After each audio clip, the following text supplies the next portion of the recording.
right, anyone who's coming on in, feel free to hop a squat anywhere. There's many round tables you can join. If you don't know anyone at that table, make a new friend. It'll be a fun time. But thank you guys so much for coming a day early to CEDAR Gem in order to come to our student day. We're very excited to kind of start this out. So yeah, I'll go into the next slide. Yeah, so we up here right now are your student reps for both GEM and CEDAR. And we'll talk about this later too, but we're also looking for future student reps. So please come contact us if you're interested in that. I'm Austin Smith, the senior GEM student rep. I'm Sophie Phillips, the senior outgoing student rep for CEDAR. Hi guys, I'm Erica Hathaway. I'm the junior GEM rep. I'm Aiden Thayer, the junior CEDAR student rep. I'm a mysterious horde as pictured. Oh, thank you. Yeah. So pictured here, we have some of the leadership teams from both GEM and CEDAR, some of the meeting organizers, also people from NSF, which are not going to be here this week, but you know, if you are interested in reaching out to any of the NSF leadership, I know especially on the GEM side, they're always welcome to hear from students, so you can reach out to them. But we're going to have the GEM and CEDAR steering committee chairs come up and give a brief statement.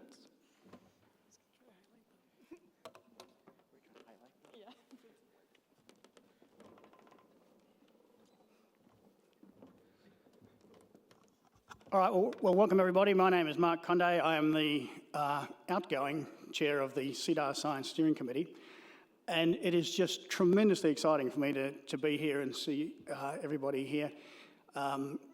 CEDAR and GEM have spent more than a year organising and coming together to get this meeting to be here.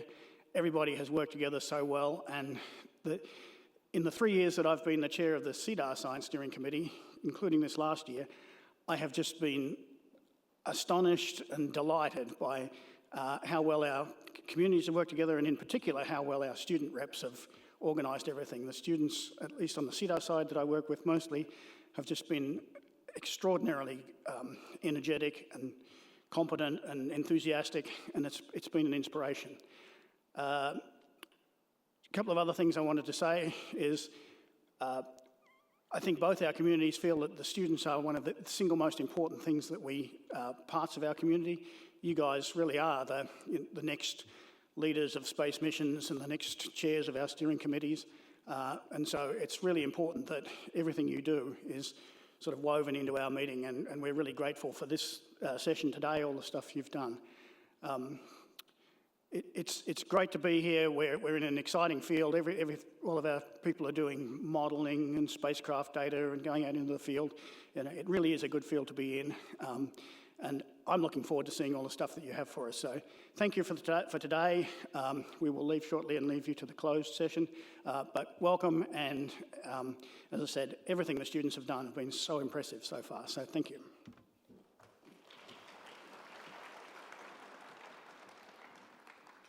Hi everyone, my name is Christine Gabriels and I'm the chair of the GEM Steering Committee. Just want to repeat what Mark said, that it's been just a joy working with our student representatives, and we appreciate all the work that they've done and that some of you are doing to contribute to this week, and of course to our community. I also just want to share that GEM, because I know more of the GEM side, has been my favorite workshop throughout my entire career. I used to be sitting in those seats where you are right now, and that is where I made some of my closest friendships and even current colleagues today at the GEM workshop. People that I work with now, people whose weddings I've gone to. So I just want to encourage you to really get to know your fellow students, hang out with them during the week. Go do some fun activities and build that camaraderie, because these are the people that you'll be working with 10 years down the road, 20 years down the road. And just, I hope you have a really fun time. The other piece of advice I just want to give is give yourself like a goal of maybe asking one question at least during the week. I remember when I was a student, it was always so scary. My heart would be like this. Are people going to think that I'm going to ask a dumb question? But I just want to kind of say that now that I'm on the other side, like, no one is thinking that.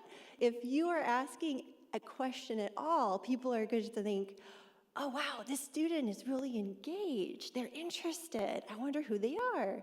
And this is just a really great week for you to introduce yourself to other people in the field, which of course helps down the line if once you're looking to move forward in your career, making those collaborations and job opportunities. So yeah, I hope you all have a wonderful student day, an excellent week. And oh yeah, I wanted to say if you have any questions, any comments, feel free to come up to me or Mark. Promise we're friendly. We would love to talk to you and get to know you better. So please just come up to me during the coffee hour, say, hi, I'm so-and-so. I'd love to chat.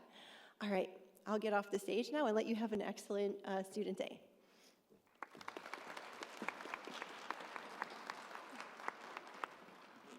All right, thank you, Christine and Mark. And I think now we're going to hand it over to our incoming student reps to take lead. Oh, is that you? So just want to give a quick orientation for where we are right now, right? So let's see, how does this work? Oh, the top button. No. Oh, yes. Fancy. So we got QR codes for, the schedules and also our student guide, which some of you may have seen in an email as well. As far as the map goes, the room that you walked down below is where the posters are. As you descend the escalators, on the left-hand side, that's going to be generally CEDAR stuff. On the right-hand side is going to be generally GEM stuff. And then for lunch today, we'll walk to the junior ballroom B, which is kind of far away, and you might get lost going to, but we'll all walk down there together. And then, there was another map too. Oh yeah, and then we're up here right now, we're just upstairs.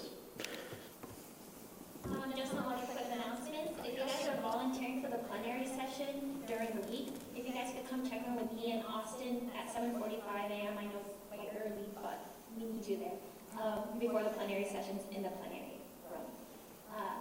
Wi-Fi will figure it out and get that all to you guys. Oh, it's Gem CEDAR, all lowercase. And then also, really important is we have a group photo right before lunch, so before we all walk together, down together, let's all take one giant group photo, so make sure to be there.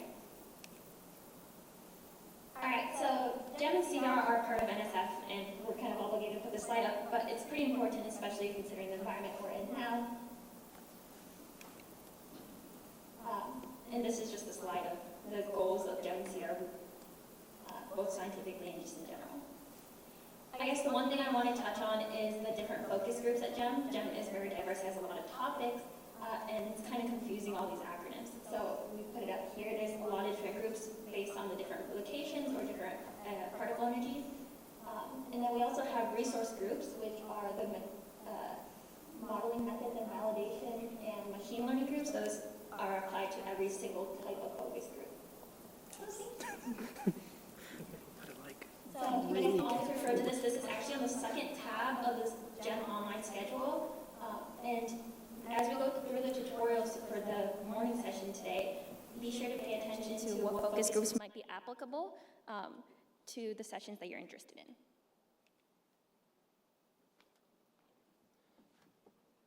All right, so you might ask, why am I here? What's the point of student day? What's the deal? Especially if you're a late student who's been to, 3 student days before, or if you're here for the very first time, you don't know what the deal is. So in terms of just notes for everybody, make sure you're asking plenty of questions. If you want to and you're that type of person, take notes either electronically or by hand so that you don't forget everything. It's easy to come to a conference, spend 100 hours here, and then lose everything the next week. Try to follow up with presenters. or like read their CVs and their references like from the end of their slides so you can learn more, not just what's on their slides, and try to make friends. These are, as Christine said, like the whole future of the field is here, and this is the people that we'll be working with, that will be leading everybody in the next 5, 10, 20 years. We're a pretty small community, and this is the people. And so then talking about the choose your own path recommendations, we've got 4 paths this afternoon, and the GEM CEDAR domain-specific tracks are for learning about, GEM CEDAR specific domain topics. So, instruments in those domains, modeling in those domains, and data analysis you'll be using specifically in your research. And then if you're a later career graduate student, we've got applied and soft skills. So, and then also career advancement. So basically, they're designed for, if you're not interested in modeling, you can go to, for example, you can go to applied and soft skills, but also, if you've decided, hey, I already know all there is to know about ground-based instrumentation, because, I've been to these student talks before, you can go to applied and soft skills or career advancement and, hopefully get something to help you find a job. And remember, these talks are designed for you, made for you, designed to be helpful for you, so please get the most out of them you can by engaging with them and asking questions. This is sort of an agenda layout for the rest of the talk. Okay, I guess the most important thing as you guys enjoy this conference is how you act and interact with one another. At GEM and CEDAR, we have a no harassment policy to make sure that everybody is comfortable. So if there's any issues, you guys can approach us or any of the steering committee members that you saw the pictures before. Come talk to us. You can do it on behalf of somebody else if you see somebody else in an uncomfortable situation and you want to help them out. There's also 2 trainings throughout the week. There's the anti-harassment tutorial on the Monday plenary. That's going to be really important because every single one of you guys need to play a role in making this community really nice. And then there's also an optional safety in the field training from 1:30 to 3:30 that will help give you more information. All right, cool. So if you went to the CEDAR Student Day last year, this scenario may look familiar, but we thought we'd just have a little bystander scenario and people maybe can discuss in their table for a minute, and then we can just think about it as we go through the week. So the scenario is you're hanging out with a group of grad student friends. One of those friends usually wears loose-fitting clothing. It's just their style. Another one of your friends casually says, loose-fitting clothing typically makes people look like bums. Why don't you wear something tighter to show off your figure? What would you do? So maybe just take a minute in your tables, maybe discuss what you would do, how this would make you feel. So yeah, just go ahead and take 60 seconds to discuss amongst yourselves.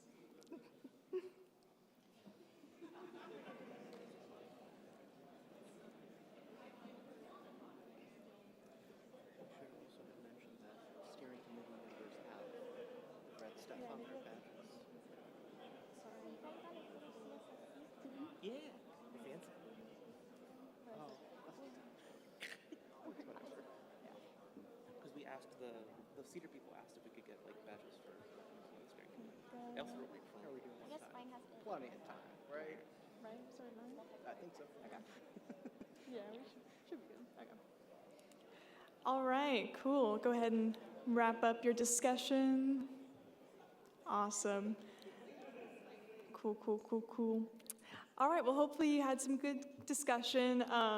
Perhaps to some of you that seems like an absurd scenario, but it was a real thing that happened at my university. So even if it seems absurd to one person, it's good to discuss. And remember that not everyone has bad intentions, but sometimes the impact can be worse than what you expected. So keep an open mind, try to listen, and be kind to others.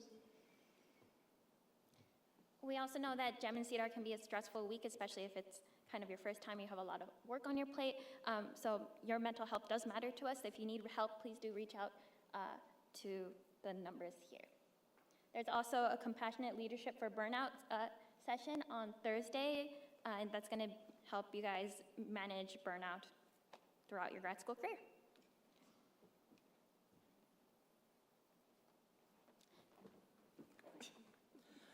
So in terms of layout for today in general, in the morning, we've got student-led tutorials, sort of GEM style, for students, by students, closed to non-students. You'll be hearing from a variety of students giving 20-minute talks. You have time to ask questions.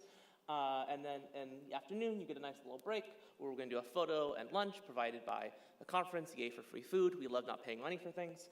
And then in the afternoon, we've got this, choose your own path, parallel sort of mini workshop to introduce you to like what CEDAR GEM will be and you can sort of pick, rather than sitting here for several hours, you can pick what you want to go to and how you want to interact with the stuff. So to see that afternoon agenda slide, I lied.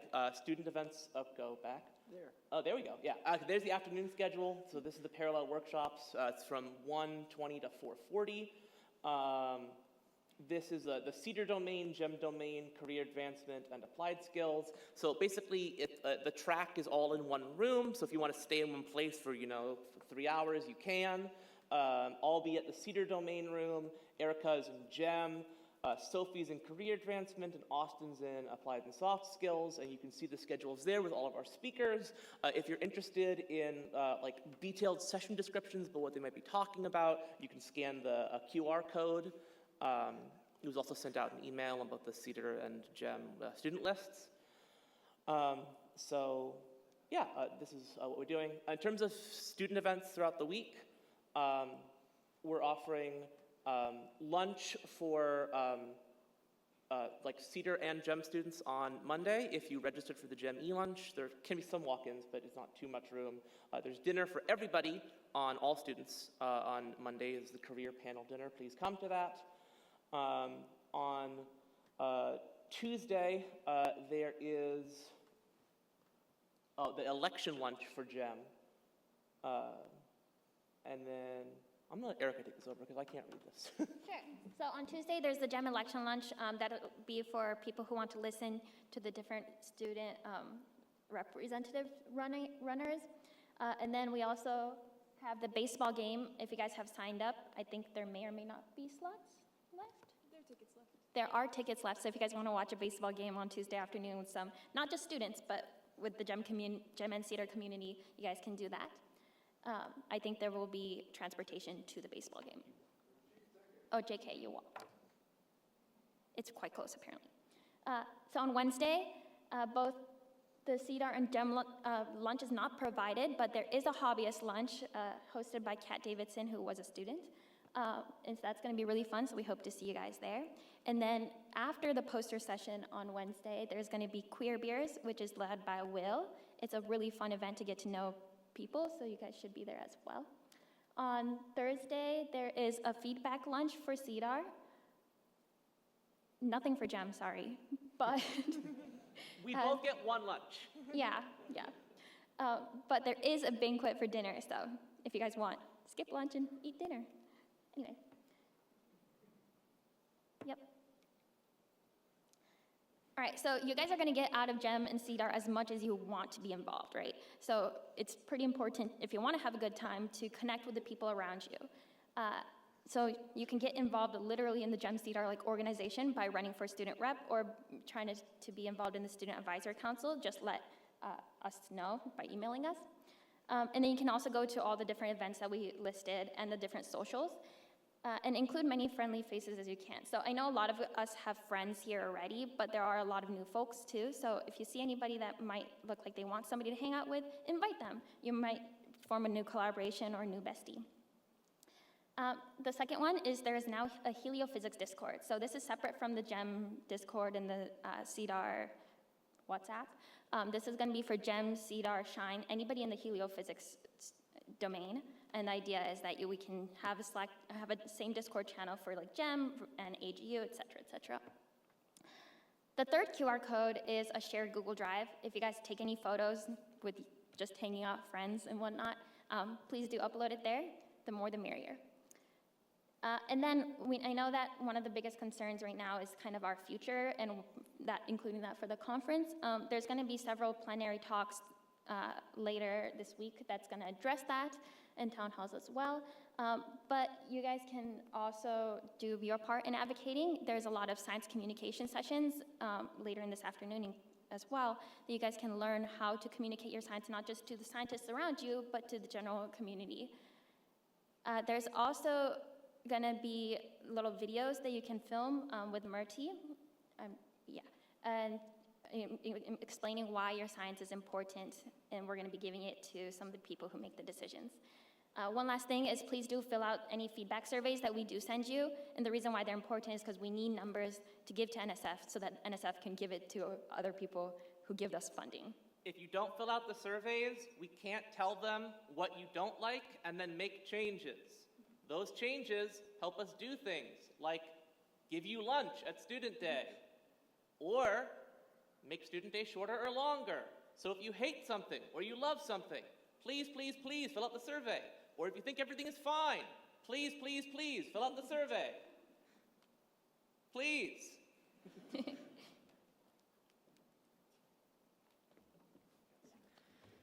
Yeah, and already mentioned this as well. A good way to get involved is to be a student rep.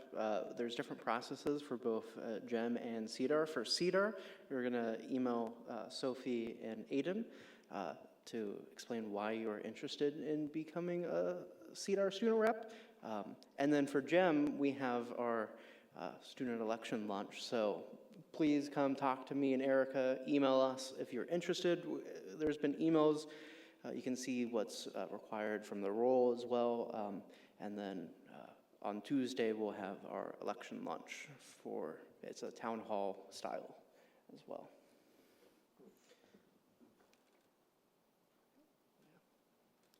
All right, and then I think with that, we're going to invite oh, sorry, I was on the wrong slide.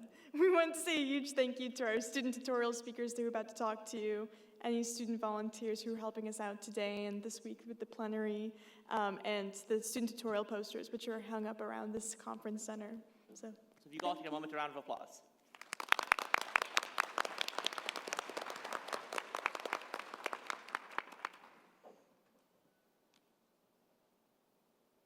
I think that's it. Is there any questions from anybody?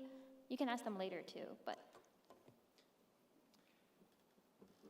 And the student tutorial posters are going to be downstairs right now. I believe posters in general can be hung up after lunch today. Also, at some point during Student Day, we'll have, for GEM, we have our icebreaker, and we also have another bingo sheet, but it's going to be for everyone this year.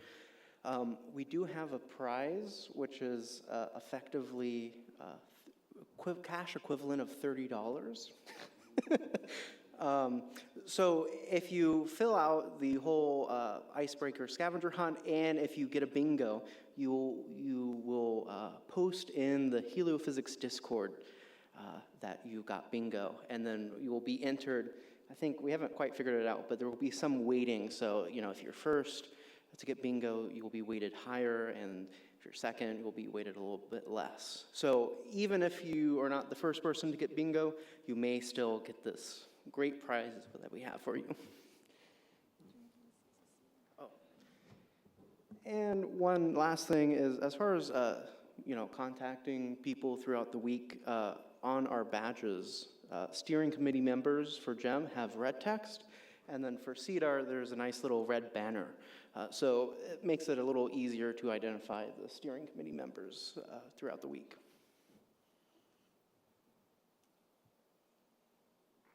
That's it. Thank you guys for coming.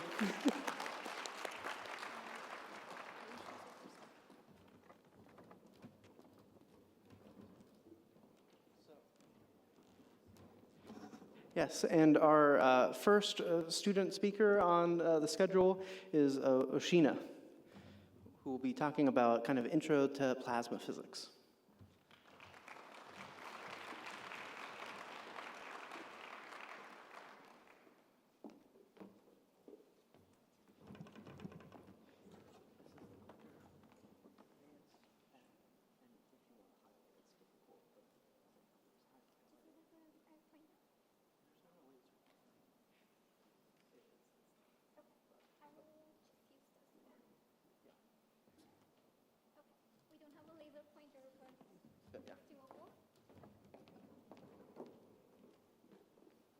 Hi everyone, my name is Oshina. I'm a PhD student from University of Texas at Arlington. This is my second time at GEM, and I'm going to give you introduction to plasma physics and also draw a map of this entire field of plasma physics, so you can use the next few tutorials to put the information in the correct spaces in your brain.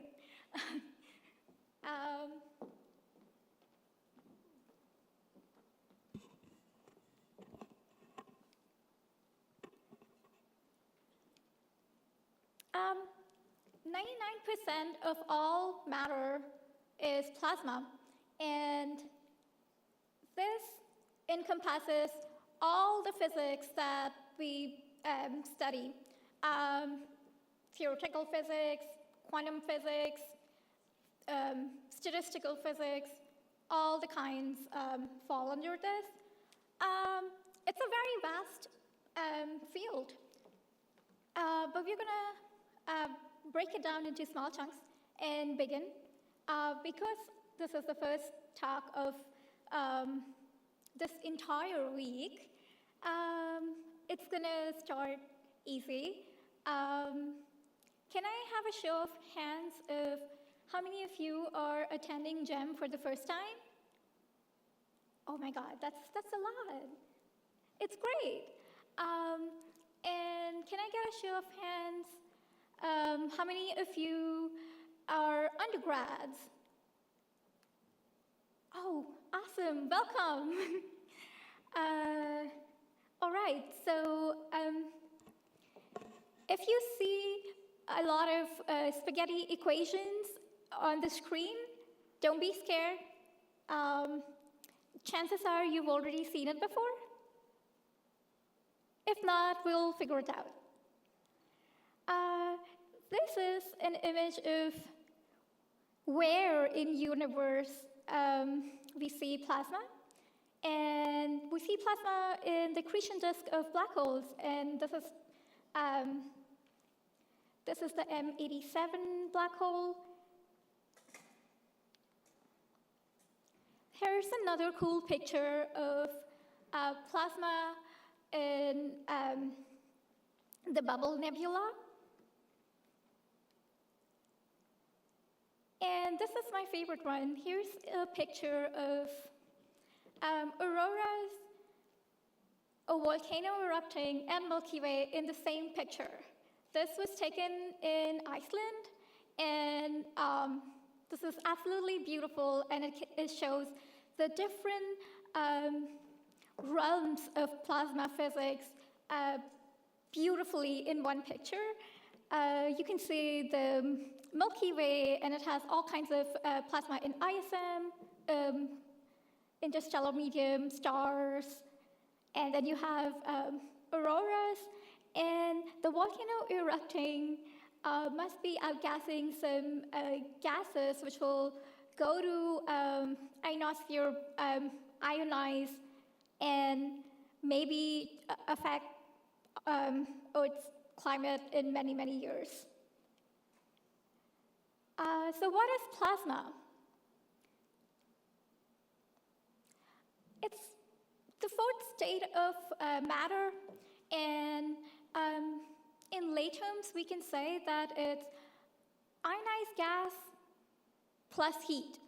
If you heat any state of matter a lot, it will reach plasma. But this is not enough, because we have plasma in space which are not hot ionized gases. So we have to define plasma in a more formal way. The formal definition would be plasma is ionized gas. Ionization of it can be partial or complete, and it is quasi-neutral, meaning it's macroscopically neutral. It has about the same number of negative and positive charges. Let's see what that means. So Quasi-neutrality means macroscopically, the plasma is neutral. Oh, how do I go back? And another thing we can add to our definition is there needs to be enough particles to show collective statistical behavior. And plasmas also shield electric fields. So using these three characteristics, let's try to come up with more precise definition of plasma. So here we have a cartoon of plasma. If you want to probe more mathematical definition of plasma, we have to introduce a test particle in this. So let's introduce a test particle in this plasma.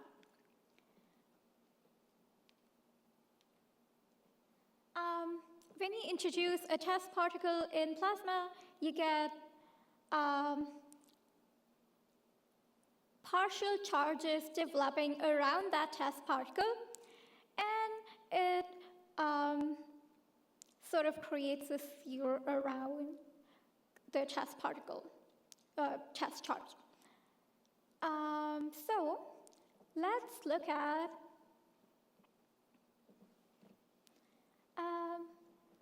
if we want to know how big this sphere is for a particular plasma. We can do that by a simple calculation,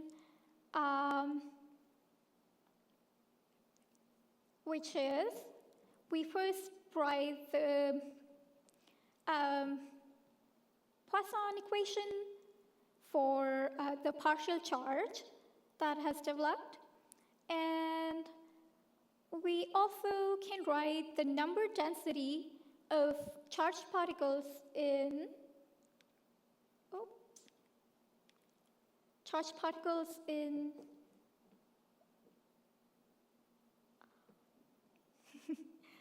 okay, this is not going to work. We can write the charge, the number densities using Boltzmann statistics, and we get the equation that is number 3 from top. And if you solve this differential equation, you will eventually get to the potential at the end. So you use 2 pieces of information. You just wrote the Poisson equation and used statistical mechanics to solve for this differential equation, and applying the correct boundary conditions that is at the center, at the test particle center, and at infinity, we can solve for the size of the sphere, and this is called d by length. It's the radius of the circle, and it's given over there. And this tells us how good the plasma species are at shielding a test particle. Some plasmas are really good at shielding electric fields, some are less good. And if you have a hot plasma, it will have a lot of particles in its Debye sphere, and number of particles in the Debye sphere is given by that last equation on the right. And that is also called plasma parameter. This plasma parameter will be very important in some of the physics you will do. It's one of the ways we can compare plasmas. And there are a couple of other plasma parameters coming up.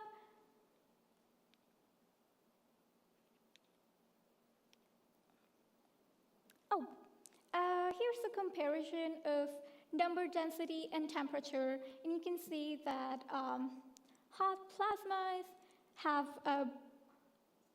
are at the top right, and more less energetic plasmas will be on lower left. Some other parameters of plasma are oscillation frequency, gyro radius, and cyclotron frequency. And these can be calculated with this simple math.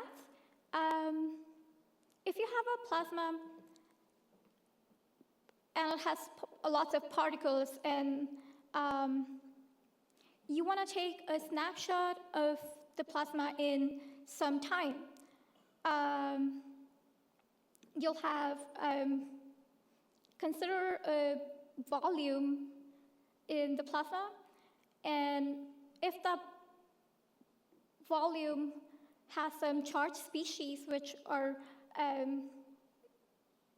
moved by some distance, you can take the snapshot of that plasma in that time. So to find the oscillations within the plasma, how the charged species are oscillating, you can do that using just the Gauss law and Newton's second law. So here, you plug that in and you get the cyclotron frequency and gyro radius.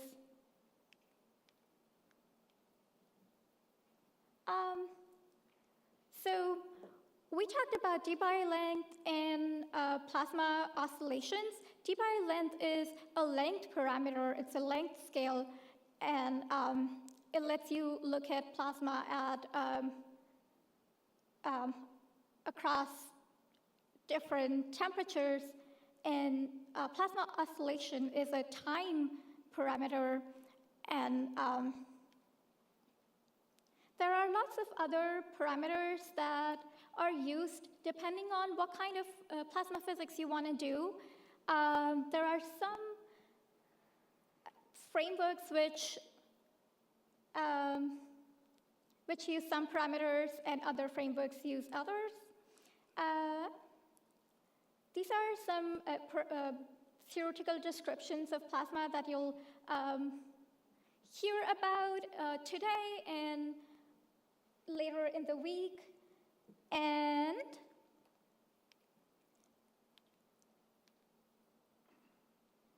you'll also hear a lot about reconnection, because all of those descriptions of plasma are good for some or other phenomena. For example, fluid description is really good for looking at reconnection in current sheets. And there was a video here which shows the Dungy cycle, but it's okay, you'll get to that.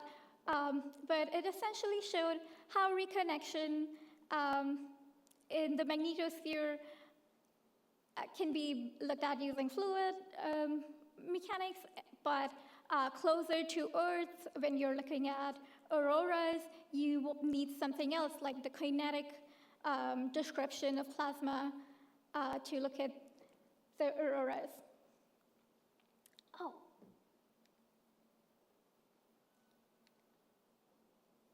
And here is the map of plasma physics. This is what today will look like. We have entire plasma physics as the outer circle. And there is heliophysics and a magnetosphere. And within the magnetosphere, closer to Earth mostly, there are so many different things, all different kinds of physics that fit in that bubble. Your research may fit in one of these bubbles, or maybe it could be something that is adjacent to plasma physics intersecting with this bubble. But this map will hopefully help you place the information that you learned today in the specific spaces in the brain. That's how I like to look at it. So next, student tutorials will be about either couplings between magnetospheric processes, or it may be about regions in the magnetosphere, or could be about space weather. Whatever it is, hopefully you get the most out of it, and all the best for your research endeavors in learning physics. Thank you.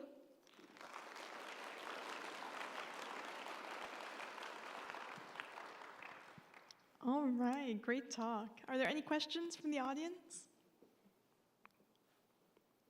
Going once, going twice. All right, thank you so much. Appreciate it.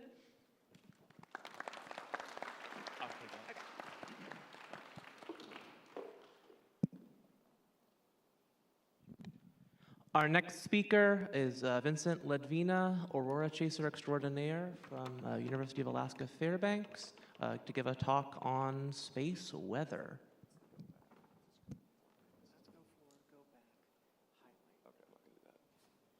All right, good morning, everyone. My name is Vincent Ledvina. I'm a PhD student at the University of Alaska Fairbanks, and I'm very excited to be giving you a tutorial on space weather. Thank you to the student organizers for giving me this opportunity. This is my second GEM and third CEDAR, and I'm kind of in the middle of both communities since I do Aurora stuff. So here's the outline for my talk, and I was kind of back there, so I apologize if you can't see the text. I'll try and read everything on the slides so that you can get all the information, but my talk is kind of split into two parts. The first is space weather phenomena and their impacts on Earth. Then the second part is actually forecasting space weather, and then I'll close with some open questions that I think we can all be working on over the next years or potentially even decades. So just to prime everybody, this talk is just an introduction. It's not comprehensive. There's so much going on in space weather that it's impossible to cover everything in 20 minutes. But I want us all to think about what are the main drivers of space weather, how do these drivers affect Earth and society, and where does your research fit into the bigger picture? So space weather is defined as conditions around a star like our sun and its interplanetary space that may affect space and ground-based assets as well as human life. People talk about space weather as this sun-Earth connection from sun to mud, and it really is a whole zoo out there. There's so much going on. I took a course last semester just focused on the ionosphere. So, this talk could be expanded into an entire encyclopedia, essentially. But the goal here is to give you a flavor for the main phenomena that really drive space weather that impacts Earth and society. So a little bit of background here. I think it's important that we all orient ourselves and understand what we're talking about. A little bit on the sun. It's our home star. It gives us warmth and life when we go outside, especially this week. We definitely understand its influence, but it does much more than that. And when you go out into space, you can see the sun in different wavelengths. We have instruments in space that see the sun in extreme ultraviolet wavelengths that illuminate its magnetic fields. And the sun has an intrinsic magnetic field that flips every 11 years, and that's where we get the solar cycle. The sun, because it's not a solid body, it has what's called differential rotation. So not all latitudes on the sun rotate at the same rate, but the average is about once every 27 days. The sun has many layers from the core to the corona. We can see the corona during a total solar eclipse, and that's a really important layer of the sun to study because it's where the magnetic fields can be seen most easily in extreme ultraviolet wavelengths.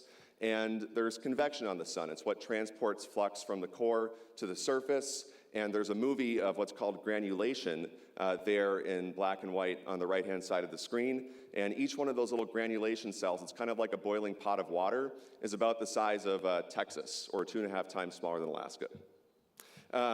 The sun is, there's a huge range of temperatures, all the way from tens of millions of Kelvin in the core to the surface, which is just a few thousand Kelvin.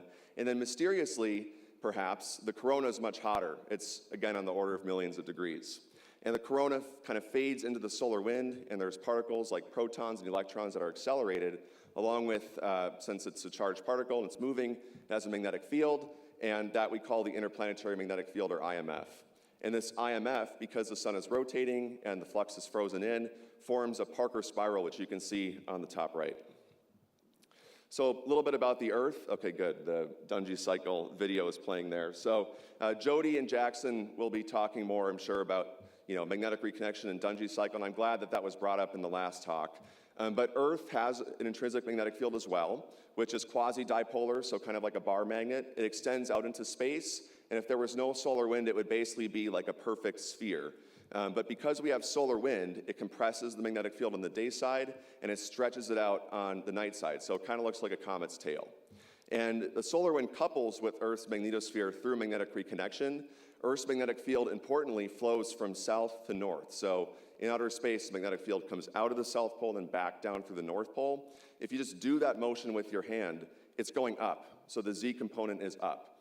So when we have solar wind, that's BZ south, the south and the north, just like bringing two opposite ends of a bar magnet together, that energy can transfer in. And then we get this whole convection process called the Dungy cycle, which is how we can get energy flowing from the solar wind into the magnetosphere and create things like the aurora, which is what I study. So these were some images I took. The left one is during a sounding rocket. Actually, both of them are during sounding rocket missions. But left one was in 2022, and the right one was just recently this year. So if you like aurora, come talk to me. Just show of hands, who has seen the aurora? Raise your hand if you've seen the aurora. Okay. Keep your hand raised. Keep your hand raised if you saw it before 2024. Yeah, okay. So, so join the club. If you haven't seen the aurora, come up to Fairbanks. But glad that a lot of people in this room have enjoyed that.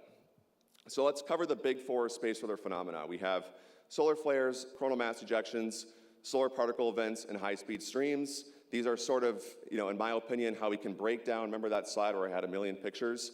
How we can break that down into four tangible space weather phenomena that we can all study and we can understand how they influence Earth.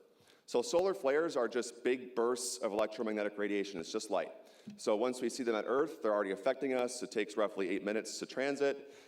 They release tons of energy, and they can release CMEs as well, coronal mass ejections, as well as solar energetic particles. These flares are really hard to predict. Essentially, you can't predict them, but they can occur from really complex magnetic fields in sunspots and active regions. So if we see a really nasty-looking sunspot on the sun, the NOAA Space Weather Prediction Center or other agencies will boost that flare probability to higher levels. And solar flares can cause radio blackouts. So when you have this sudden intensification of EUV radiation coming at Earth, it can ionize the bottom of Earth's ionosphere called the D layer, and that's really bad for HF signals, so around 3 to 30 megahertz. Those signals need the ionosphere to propagate over the horizon. So usually it's okay to have a little bit of total electron content, free electrons up there, but when it's too saturated, those signals just get absorbed. And so that affects the sunlit side of Earth, all the way through the flare. And I should have mentioned, too, that flares are measured in a logarithmic intensity scale from A class, which is sort of the base level flare. The sun's always sort of emitting radiation at that level, all the way up to X class. So I think we just had an X class solar flare earlier last week. So, these are fairly common during solar maximum, which is where we are right now. But these solar radio bursts can, these solar radio blackouts can absorb HF communications. And then these solar radio bursts can actually affect higher frequencies. So when we talk about HF, we're talking about emergency responders, ham radio, the military. When we're talking about the L band, which is GNSS, Global Navigation Satellite Services, or GPS, that's where things can get really tough because a lot of things rely on GPS. And then alongside this, the sudden increase in EUV can also warm the thermosphere and cause that to expand, increasing drag for low Earth orbiting satellites. Coronal mass ejections can happen alongside solar flares. This is a movie I made of a really nice one earlier this year from a filament eruption. So they don't have to happen from solar flares. They can happen from other structures on the sun. And they're observable in EUV, like you can see there on the right, but also with coronagraph instruments. So what those are, and that's the bottom left there, is an occulting arm in space. So this is actually the SOHO spacecraft and the LASCO instrument.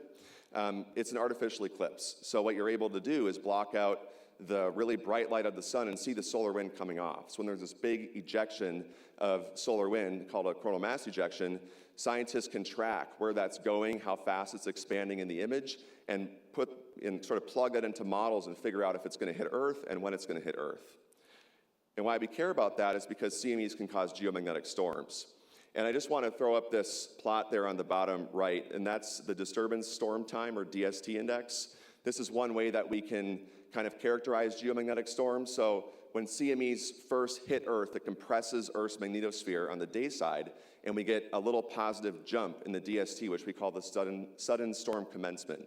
Now, when there's all this solar wind driving, especially if the CME has a really strong BZ south component, remember the Dungy cycle, what can happen is all this energy flows into Earth, flows into the inner magnetosphere, charges up the ring current, and due to that current, we get a magnetic field that opposes Earth's own magnetic field and actually causes that magnetometer reading to dip down. So that's during the main phase of the storm. And then as that driver subsides, we get the recovery phase, which is just the graph sort of slowly ramping back up. And geomagnetic storms have many impacts on Earth, some of which include geomagnetically induced currents, which can damage power grids, joule heating, which can cause the thermosphere to expand again, increasing drag, increased total electron content, and also traveling ionospheric disturbances. I'm sure some of you are focusing on those in your research. And also enhanced radiation, so that can damage satellites. Solar particle events are bursts of high-energy charged particles, mainly protons, from solar flares, but they can also ride inside CMEs, sort of along that shock front. They can become trapped in this sort of confined magnetic field. And these are traveling at relativistic speed, so they reach Earth in a matter of minutes. So right after a solar flare, especially a solar flare on the sun's western limb, so just for context, west and east, this field is confusing, but this is just one more layer. West and east are different on the sun. So if you look at an image of the sun, the right-hand side, which you'd assume is east, is actually west. I don't know why. But the sun's western limb, because of the Parker spiral, the sun's magnetic field kind of curves into Earth. So if you have a solar flare that occurs, let's say, on the western limb, that's really magnetically connected to Earth, and you often see solar energetic particles just immediately detected at Earth. And this is the GOES instrument in the middle there in a plot showing a really hard spectrum, so really quick rise there from a solar radiation storm. And so speaking of solar radiation storms, what can happen is when these really high energy particles come into the vicinity of Earth, they're trapped by Earth's magnetosphere. So unlike solar flares, which really only affect the day side of Earth, these SEP events can affect the entire polar regions because they funnel along Earth's magnetic field lines down to the polar regions. So they can cause what's called a polar cap absorption event, where similar to a solar flare, you have an ionizing layer sort of at the bottom of the ionosphere, which can absorb high frequency radio signals. But because these are particles as well, and not just radiation from solar flares, they can become trapped in Earth's magnetic field, specifically in the inner radiation belts, and stay there for months or even years. In fact, we had a really big event last year, the Gannon storm on May 11th. Those particles are still hanging around over a year later. So that can be really detrimental to satellites. It can cause surface charging, can cause arcing on solar panels. And if the event is strong enough, you can get an enhancement on the ground from the secondary particle showers. When these particles enter the atmosphere, they split off in the secondaries, and that can impact flight altitudes as well. Corona holes are areas of fast solar wind, which you can see in EUV imagery. So they're actually just areas of open magnetic fields on the sun, and they don't cause very big geomagnetic storms, but they're noteworthy because they rotate with the sun, so since the sun rotates every 27 days, we can kind of predict when they happen. And right ahead of these coronal hole high-speed streams is a compression region. So you can see there on the bottom, sort of cartoon of that. And these coronal holes can last a long time. So I noticed this coronal hole that actually just impacted Earth like last week had been around for over 8 months previously. So now let's talk about forecasting space weather. You know, the United States has had an interest in forecasting space weather really since the 1960s, when the military started noticing that solar flares and radio bursts were affecting HF radio propagation. So, you know, the early version of NOAA-SIPSE was stood up, and now in 2007, you know, we can go and visit the forecasting office in Boulder, and you can get a tour. Highly recommend that. But SIPSE operates many forecasting products, doing all sorts of different things, including some models that were developed at institutions like the University of Michigan. That's the Geospace model down there in the bottom center, but as well as forecasting CMEs, where they're going to head, sort of end up, geomagnetically induced currents there with the global electric field model, and all sorts of different things. We have the space weather scales, which go from 1 to 5, 1 being minor, 5 being extreme, for the 3 types of space weather hazards. Geomagnetic storms being the G scale, radiation storms, solar radiation storms being the S scale, and radio blackouts being the R scale. And we have commonly used geomagnetic indices. I already mentioned the DST, but we have the KP for mid-latitudes and the AE for high latitudes. And these are global geomagnetic indices. And you can see, well, maybe not, but where those magnetometers are on Earth. For auroras, we really care about the AE index, because that's really right underneath the auroral oval. Here's an example of the Gannon storm, which happened last May in these three different space weather indices. Had that classic geomagnetic storm signature, and then the AE index, and then the KP saturated at 9. But we had the HP 30 and 60 indices, which are KP, but every 30 and 60 minutes. KP's every 3 hours, and that doesn't saturate. So that actually reached a maximum value of 11 in the HP 30. There's key stakeholders. These are just a few here.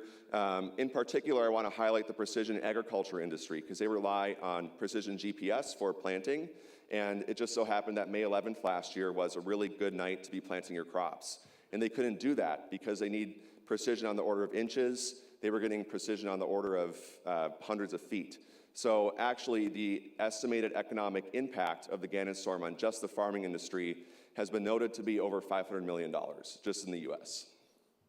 And yes, even pigeon racers, birds need magnetic fields to find their way, so they subscribe to NOAA space weather emails. And NOAA-SIPSE is not the only space weather forecasting office out there. Recently, especially since we're in solar maximum right now, solar cycle 25, there have been more efforts from other nations to stand up space weather offices to monitor conditions, issue watches and warnings to their customers. And I just want to close here with some open questions. I'm not sure if you can read these. Raise your hand if you cannot read them. Okay, so hopefully you can ask a friend that can read them.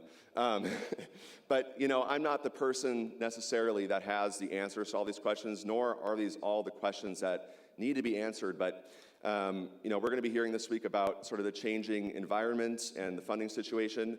One thing that I can say is that there's still a lot of work to be done. And to me, I like to try and find the silver lining in things, and that is one where we have our work cut out for us. It's a really exciting field that we're in that actually impacts humanity, and there's tons of things to be researching. So there's never a shortage of things that we can do. So with that, thank you.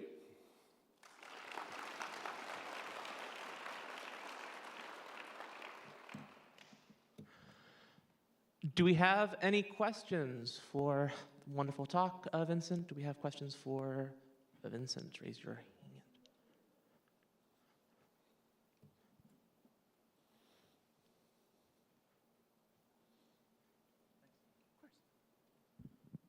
Hey there, excellent talk.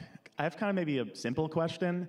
I'm curious, if I'm seeing the aurora borealis, can I go to Antarctica at that same time and see the aurora australis, or do they not happen at the same time? Yeah, so I think there's actually sessions at GEM, I'm pretty sure, talking about what's called interhemispherical asymmetry. So that is a question that the field has, is whether or not the same aurora you see in the northern hemisphere can be mapped and is the same in the southern hemisphere. And usually, at least from what I've seen, the answer is if there's a big burst of aurora, like a substorm, that will happen in both hemispheres, but the individual auroral forms may not look the same. More questions? Aha. Oshina. Thank you. So I live in Austin, and in 2024 summer storm, I think I saw something in the sky. It was like a red, pinkish hue. What is that phenomena called? Is it still auroras, or was I imagining it? Can you say again where you were located?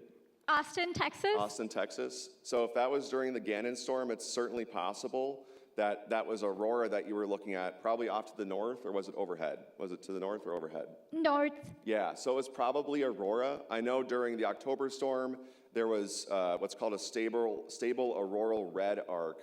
It's actually this phenomenon that occurs equatorward of the aurora oval, and that was seen overhead in places like Arizona. So if you saw the aurora overhead in Arizona on October 10th last year, it might have been what's called a stable auroral red arc, which is kind of a rare phenomenon. But yeah, it was probably aurora that you saw. It's pretty cool. More questions?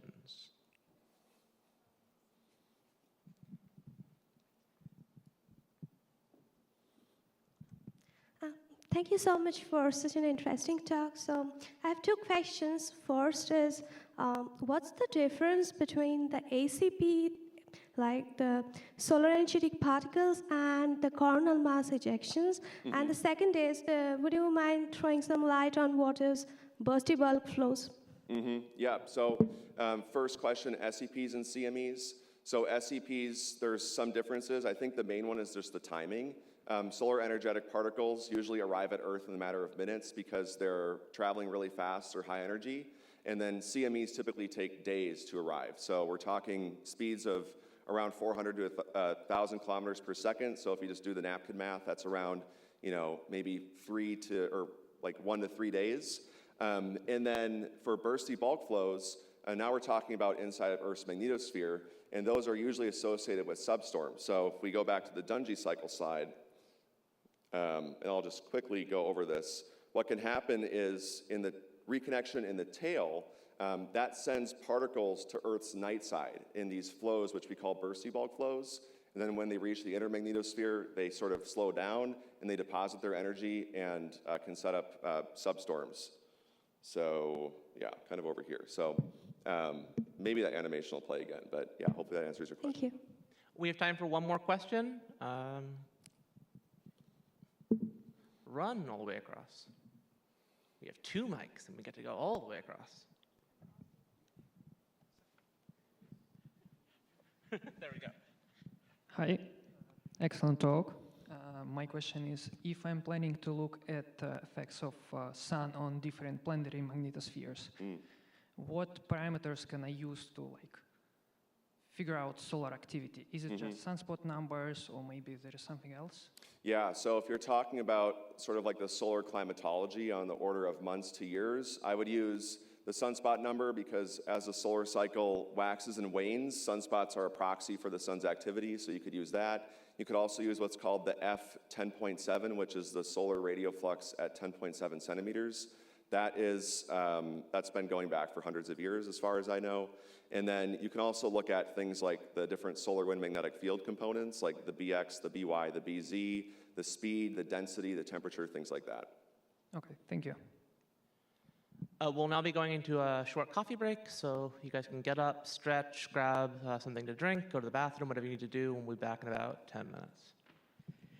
And if you want to as well, you could move closer to the screens. There's lots of tables. Shuffle up who's at your table too.